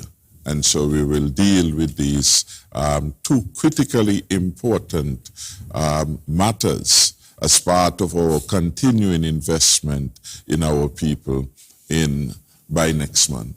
They will all be satisfied. Thank you for that. We have someone who wrote, I would like to give thanks to my Prime Minister, Harris. Prime Minister, don't give up. You are hardworking. You are a hardworking minister for our country. You're doing the best job in our country. You help the poor and the needy in our country. Prime Minister, I love you. Just keep up the good job you are doing. Coming from Yvette from Newton Ground. Thank you, Yvette. We have this person who wrote, I want to commend the Honorable Akila Byron Nisbet. She is indeed an inspiration to many young women who are aspiring to become parliamentarians. As the Minister of Entrepreneurship, you are really trying, seeing it's a new ministry. I would, however, recommend that you have a weekly program on television for the new ministry as a means of ensuring that you maintain and foster the interests of young people who are often distracted by peer pressure and a lot of challenges. Would you like to say anything with that? Well, first of all, I'd definitely like to say thank you to that person who would have sent in that message.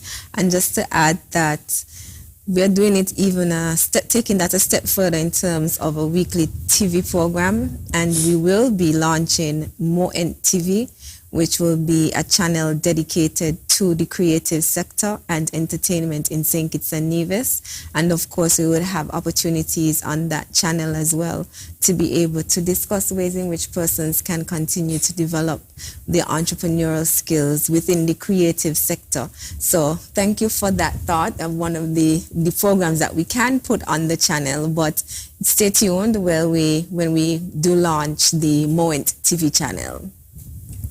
And this final one, the person writes, I also want to say many thanks to the Prime Minister who continues to do a great job in managing the economy amidst the chaos and challenges, and ask him to remain focused on the mandate given to him to run the affairs of the country. The country is running good. So lots of support there, Mr. Prime Minister, in those messages.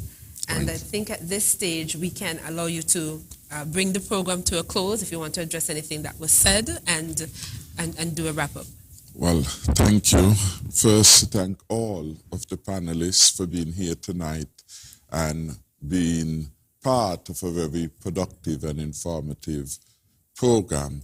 I want to commend ministerial colleagues, the Honorable Eugene Hamilton, our Minister of Gender Affairs, for his participation and contribution, the Honorable Akila Byron Nisbet for her participation and contribution, and of course Natalie Jan and Ms. Bass, to say thank them, come in and share their perspective as women who have been involved in private sector engagement and are themselves inspiration and role models for others.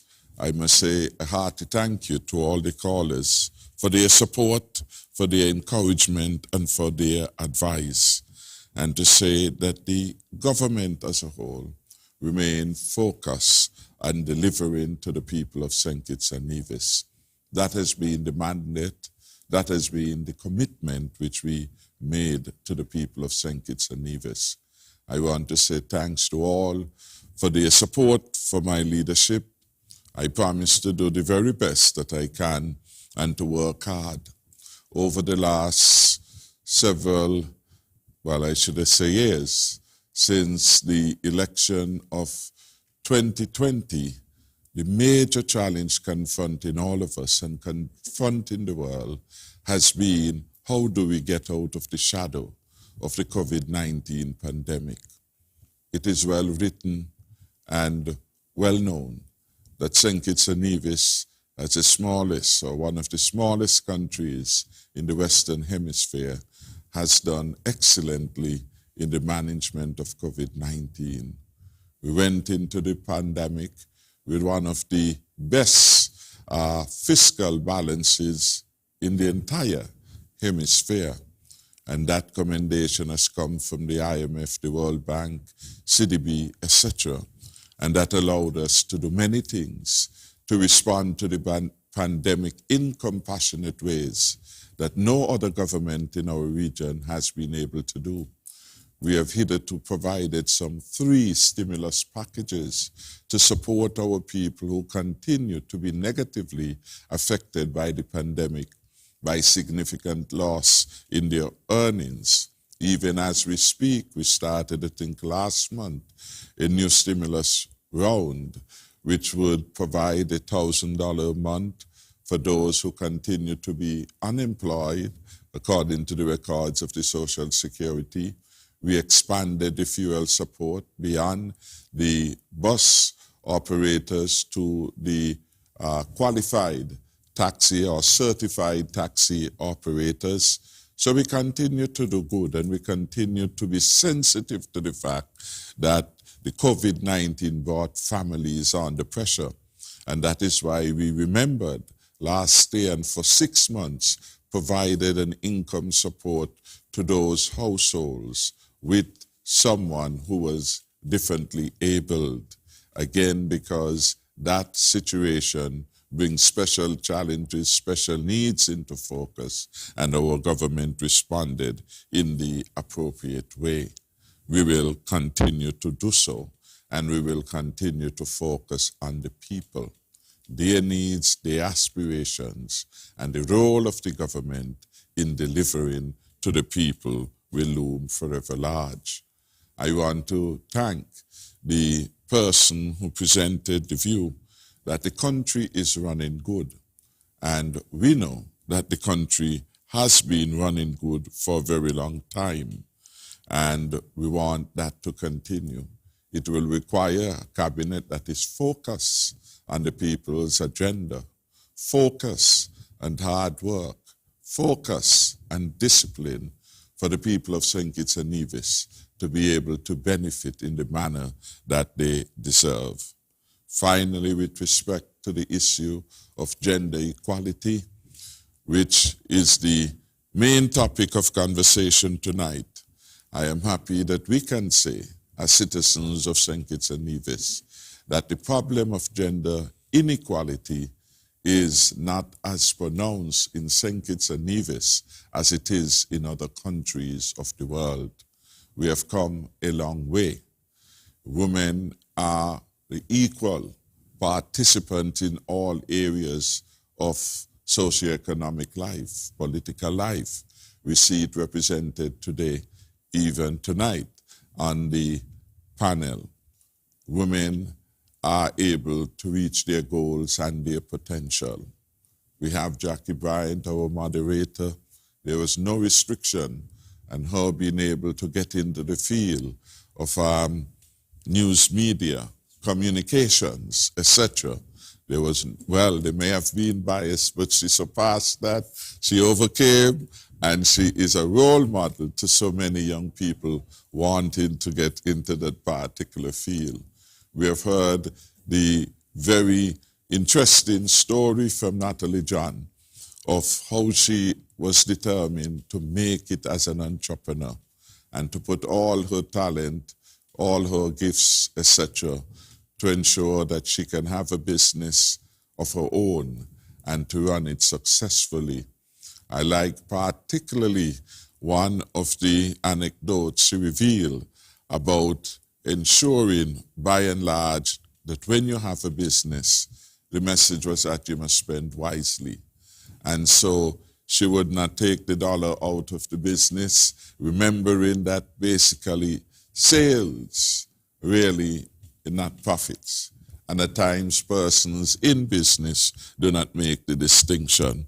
So you are selling, you have to deduct your cost of sales to get to your gross profit. And then all the other expenses have to be deducted before you have real profit. Sometimes we get confused, we focus only on revenue. The truth is revenue can only come by efforts, and those efforts are in fact classified as expenses when they are monetized. So we can't look at one half. In accounting, we tend to say we have the debit side and the credit side. So you have the inflows, you also have to look at the outflows if you are going to be successful in managing. So again, I want to thank Natalie. I want to thank Mrs. Bass for sharing her experience generally about life and your own experiences across a variety of business and your career path. I believe all the conversations that we have had and the expressions of confidence by our people is an indication of how far we have come. I must, of course, commend my colleague, our deputy leader of the People's Labour Party, the first elected female representative for the people of West Bastille for her own career path or career goals. And he says to us that once persons are willing to take a risk, manage the risk, and find support from others in the community, they certainly can succeed. I remember when we started the campaign, several doubted whether West Bastille could move. West Bastille moved, and we give God the glory, because she was prepared to do the hard work. She was prepared to overcome some of the negatives that were being said, and the stumbling blocks, she made them stepping stones. So again, my heartiest congratulations, not just to her, but more particularly the people of West Bastille who listened, who understand the urgency of the mission, and who gave us a wonderful outcome. As one who had actively been involved in that campaign, from the bottom of my heart, I want again to express my congratulations and my debt of gratitude to the people of West Bastille, as I do to all the people of St. Kitts and Nevis. Thank you again, Madam Moderator, for so ably presiding over another informative edition of Leadership Matters. May God bless you and bless our country.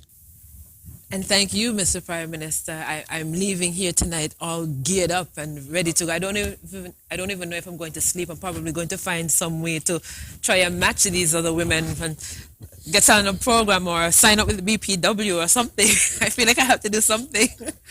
But you're right, there was some bias when I started working in media, unfortunately. It was still around at the time. I started out in media many moons ago. And not only as a woman, but as a young person, you had to work really hard to get the respect, unfortunately. But with the right support, my back was broadened. And I'm happy to see so many women now working in so many areas of media and communication. Allow me to use this opportunity to big up Scotticia, who's an integral part of the technical team here at ZIZ. So it's always good to see young people, young women working to pursue their dreams. And congratulations to all the women who have been and are going to be honored, awarded, and celebrated this month. I really appreciated learning from our remarkable panelists this evening. I hope their stories have inspired and motivated you. I've worked with youth for many years, so I think it's particularly important for young women and girls to know that access to opportunities is neither dependent on or constrained by your sex, as stated by the United Nations Agency for Sexual and Reproductive Health. So we are working today, tomorrow, and forever to achieve a world in which where if you can dream it, you can achieve it. And hopefully these women have showed you tonight that despite the biases that might still exist, that we're working to break, that you still have an opportunity to realize your dreams and goals. So having said that, thank you to everyone who participated and made this program what it is. We really appreciate you joining us here on Leadership Matters when it's aired regularly every month, and we hope that you join us next time. Take care.